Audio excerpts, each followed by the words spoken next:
When we speak about the Danidas and the NGOs, these are bodies whose raison d'etre is to ensure that we remain in a perpetual state of begging. Welcome to Canid Africa, truthful, unapologetic. Impact of European and American and Russian and Chinese interference is a raw wound. It is not something that is in the past. It is something that is happening as we speak. And therefore, when we speak to it, we are speaking to it to warn ourselves of the reality. When we speak about the Danidas and the NGOs, these are bodies whose raison d'etre is to ensure that we remain in a perpetual state of begging. That is what we are doing to warn ourselves. And we are not for 1 minute saying that we will shut ourselves out from the rest of the world. What we are saying is that we must define how we engage with the whole world.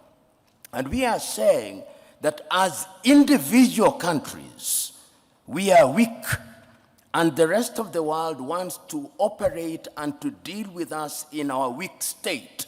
The United States of America are dealing with Rwanda on second-hand clothing. Rwanda cannot resist them. Burundi cannot. Kenya cannot. Uganda cannot. But if we are East Africa with a population of 300 million, we can. If we are SADC, we can. If we are ECOWAS, we can.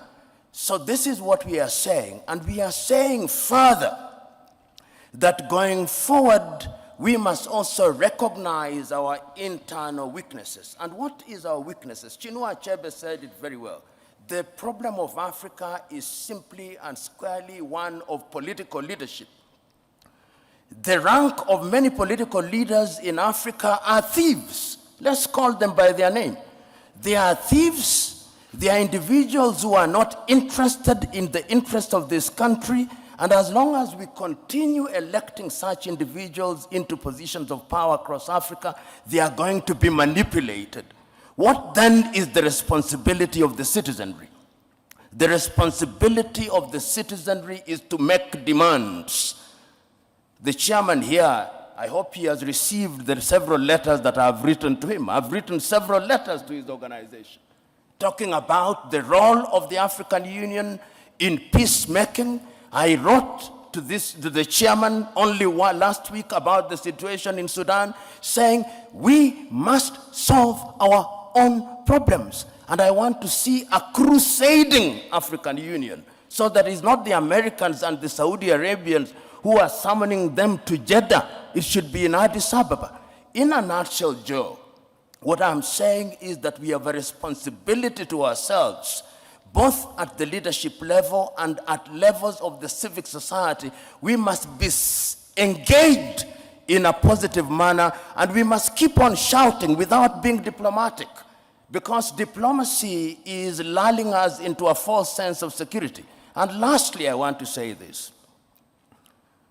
When foreign powers come, we must always be reminded of these goodies that they bring to us. It used to be said of the Trojan War that even when the Greeks bear a gift, they do not mean well. They never mean well. And the sooner we say it, recognizing the external threat, recognizing the domestic weaknesses, the safer we are. Right now, as I conclude, there is a group of experts going around East Africa, collecting views about the constitution of East Africa. I've just written to them this morning. They are leaving Kenya.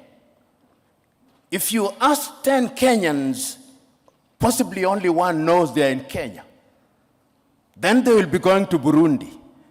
If you ask your typical African about Africa Agenda 2063 out of 10, if 2 know about Africa Agenda 2063, you'll be lucky. If you ask them about the Africa Continental Free Trade Area, 10. If 2 know, you'll be lucky. In other words, we are not doing well. And I'm going to be blunt at these functions.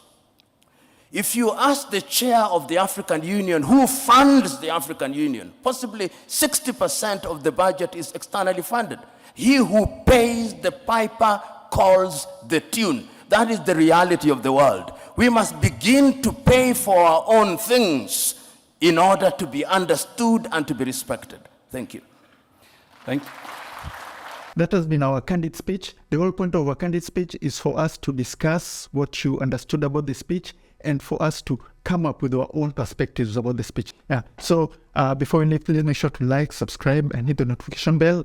It's the best way, especially that like button and the notification bell. It's the best way for YouTube to know this is a good video and to recommend it to more like-minded people like you. Okay? And with that said, it's been Mike Mushi from Tunacheki. And always remember, Africa is watching.